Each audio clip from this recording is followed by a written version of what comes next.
Hello guys, how's it going? My name is Dal. Blizz a while ago has announced that housing is finally coming to World of Warcraft as part of the Midnight expansion, and over the past few weeks and months they've been releasing some previews of what the housing system may look like piecemeal by piecemeal, and today, or rather yesterday, as we make it of this video, they released a whole slew of information just out of nowhere, showing some of the previews regarding the decoration of your player homes in the future. For now though, everything you see in this video regarding any of the previews and showcasing of how you'll be able to decorate a home, everything for now is still a work in progress, and we can't really play with it ourselves for now, but we do have quite an idea of what the housing system will look like in Midnight, and this newest preview gives us a much better idea of what it will likely look like by the time it's an officially released feature with the launch of the brand new expansion. So for today's video, I wanted to dive into the newest housing preview, showcasing some of the different ways that you'll be able to adjust and manipulate some of the decorations within your home in order to better customize your little humble abode, which actually may not be as little as we thought. As always, if you guys want to see more regular updates for either the War Within expansion or features of Midnight, be sure to follow the channel and subscribe. But otherwise, let's dive right in.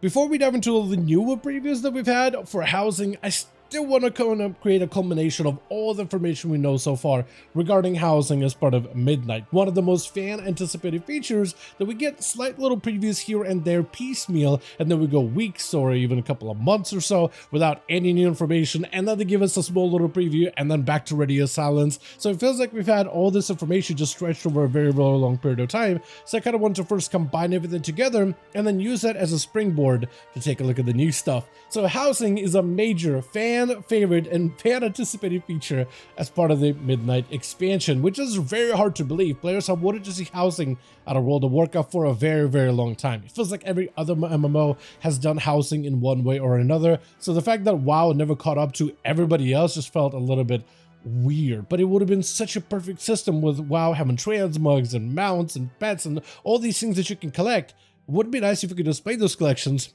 in your own little home. This is not confirmed for sure, but it might actually be part of the pre-patch event for Midnight, so it might be something we might be able to get our hands on just a little bit earlier before the official expansion launch, which would not only make it one of the best pre-patch events, but there's also some things within the roadmap that hint at potentially this thing becoming a little bit available earlier than the actual release of the Midnight expansion.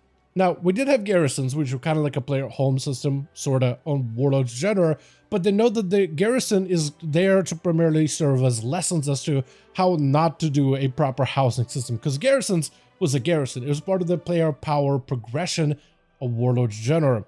Real housing needs to have no player power, but more about creativity, self-expression, and like transmogs and mounts and pets and toys, it must be all about collectibles, but also it's a community feature.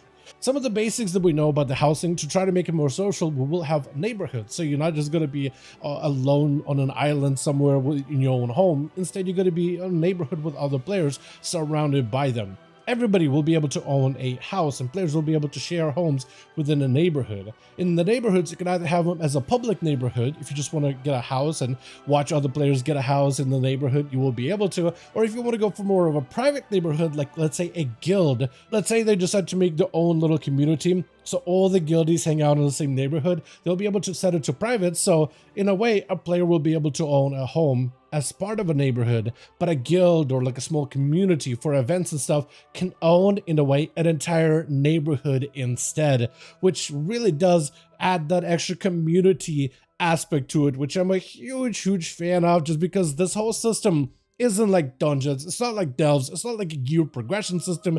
It needs its own treatment, and it does at least seem like on paper, we'll see how this thing turns out when we actually can interact with it, but at least on paper it feels like they understand the goal as to what it must accomplish, and it seems like a friendly, player forward type of a change, and personally I love to see those. Housing also can be horde or ally centric, so like you can have a alliance character owning a horde home, horde character owning an alliance home. Technically your warband owns the house, but you will still need, like, let's say a human character or an alliance character to buy a human style house, or vice versa. But then all of your horde characters can use the house and visit it as much as they want to and do whatever they want to do in it. So it's like another warband aspect feature, and I've been enjoying all the little warband things, or how they've been structured into things being, instead of character bound, to be warband bound, which has made progression and collectibles and other features so much more convenient. But at the very least, they give players the ability to be a horde player or alliance player and choose whatever neighborhood and whatever house you want to, which is great. They did say they're going to start with a small number of neighborhoods, so there's not going to be too much variety of neighborhoods to explore. I am a little bit bummed out by it. Really was looking forward to making a city or a house in Silvermoon, or better yet, Suramar, one of the most gorgeous cities ever added. But the reason why they didn't want to do that is to make sure the players aren't spread too far apart in all the different neighborhoods, to make sure that the system continues to serve its social function. However, recently we also did see a much better preview of some of the ways you'll be able to decorate your house, which gives us an idea of how the system will function. And it looks like it's a lot more detailed than many players have expected. In a way, it's very similar to what some of the other games do when it comes to the housing system, but they're really giving you the controls in your hands and allowing you to run wild with it. So when it comes to decorating your house or apartment or hut, home, whatever you end up doing with it, everything right now footage-wise is a work in progress, but it does seem like there's a lot of ways for you to be able to change and adjust how items are going to be placed inside of your home. And this is like the functionality aspect, the main aspect of it, the decoration of the inside of your house. From placement, you'll be able to place items like tables snap into a floor, or let's say books that can go on top of a table or on top of a shelf. So there's some sort of a system of placement at the very least, so items can go on top of each other in a more natural state against usually a flat surface. Lighting is another thing that really wanted to get into it. I'm really excited about it, because when they're moving the window around and you can see how the light reflects and affects the walls and the distance of it, I'm a huge fan of it. I think it's a very nice touch. It looks really good. There's also going to be a snap-in feature, so if you're someone who's not really great at precisely applying all of these different doodads all around the home, you can at least use a grid, kind of like you would use one with your UI, in order to be able to customize where all of the different health bars and party frames go. You will be able to have a grid system to make it a little bit easier for you to place things into spots. And I think this would be really nice if you're trying to, let's say, make the house look a little bit more ordered, like you want things to be a little more equidistant from each other. You'll be able to use a snap-in feature in order to really customize it. So I think it's going to be really good. Collision, while it exists, you can apparently remove it. So if, let's say, you want to place a table, but you want to make sure it doesn't actually touch the wall or doesn't go through the wall, you can enable collision to make sure these items don't clip through one another. Or if you want them to clip, like if, let's say, you want to take a long table and make it a half table that goes into a wall or something, you will be able to do so. Another interesting aspect is parenting, which means basically if you have a table, you can parent items with it as well. So if you have a desk and, let's say, a mug, a scroll, and a book, when you parent them together, when you move the table, you move everything that's on the table and it stays exactly as is. So if, let's say, you meticulously take a shelf and place a bunch of books and doodads in there, and there's so many different little items, next time you want to, let's say, move that shelf from the left side of the room to the right side, you don't just have to move the shelf and then every single item by itself. You can just take it as a combo and then scooch it over to the side all together, which I think is going to be super convenient. Floating is another feature that you'll be able to add to items. So if you want them to float, let's say against a wall or something, or if you just want them to float above other items, you will be able to do so. If, let's say, you want to use that feature to maybe place like a sword and a shield and like a cross guard on a wall to decorate it, you could do so. Or if you just want to light up all of your weapons as almost like an armory looking thing, you could do that as well. But I imagine you will also be able to do some creative things with the float feature. Like if, let's say, maybe you want to turn your house into just a jumping puzzle, I think stuff like that could also be interesting as well, just from that creativity perspective. Resizing is also going to be natively added into the housing system, and as part of the preview, they said they're going to be generous with the resizing. So you're now going to be able to make, like, I don't know, a chair and make it massive, taking up the entire room, but they will allow you to make it fairly large. So it sounds like there's going to be some sort of a limit with the resizing feature specifically. Again, when it comes to creativity, this gives you a lot of opportunities of how you might be able to take certain everyday items and potentially adjust them to look like something completely different. Also, you will be able to dye all of your furniture, and dyeing in a sense is part of like this cosmetic charm, very similar to that of a transmog. But let's say if you have a bed frame, you'll be able to dye the wood that is used for that frame, or the metal bits that hold it together, or even the sheets and all these different details. So they are adding a dye system into World of Warcraft just for objects, at least at first.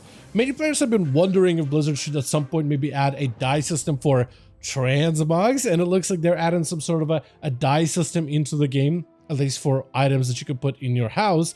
It makes you wonder if they potentially could add a dye system for transmogs as well in the future. I mean, if you will be able to literally customize the type of materials that your bed frame or your bookshelves may have, couldn't they do the same thing for armors as well? Just imagine the amount of creativity that they could add with this simple feature just for transmogs, and how players could just run wild, taking some of the sets that would normally naturally clash against each other when you put them together. But if you were to, let's say, give them a uniform color scheme, then maybe those sets could even look even better than ever before. But I'm kind of going off of a tangent here. Another aspect of your home that you'll be able to do is you'll be able to partition the house, and you can even have like an overhead overview of your home and separate the different parts of your house to maybe have like a main living room area, a study, a potentially an armory, a dining room area, or whatever you may want to do with it. And the fact that there's partitions based on that 2D render, it does seem like the house, at least compared to some of the preview videos that we saw, it does seem like you may actually have some decent amount of space in your new home. Like, it won't be as small and as clustered as it looked like in some of the preview footage. So potentially maybe there'll be more options for homes, or maybe the baseline house won't be as small as it looked like in the preview at first, and there'll just be a lot more rooms and a lot more space for you to be able to drop in all of your doodads and decorations and items and furniture and all of these things, which gets me excited for it. It does seem like potentially they're going for a more of an ambitious spacing for your homes, which in my opinion would be really, really cool. If that is the default, that would be excellent. Or if potentially if they're maybe hinting that there's going to be variations of homes, like a small, medium, and a large, like the more gold you spend, the more of a lavish, big, open house you can get. So potentially maybe that's something they're setting up, or that the housing is going to be baseline fairly spacious and expansive, and it'll give you plenty of room for you to be able to drop in any of the decorations and furniture from the get-go. But as always though, I do want to thank you guys so much for watching, and hope you guys did enjoy this video. This isn't usually something that I make on the channel. Normally we would talk about in-game patch content, updates, patch notes, class changes, class builds, but just taking a look at the very much fan anticipated feature of the housing for Midnight and some of the preview. Honestly, I've had a lot of fun putting this one together. As always, join our Discord community, probably the best place to reach out to me, or hit up all the rest of the members of the community discussing all of the newest updates as soon as they hit the live realms. Let me know your thoughts in the comments down below, and as always, I'll see all of you guys in the next one.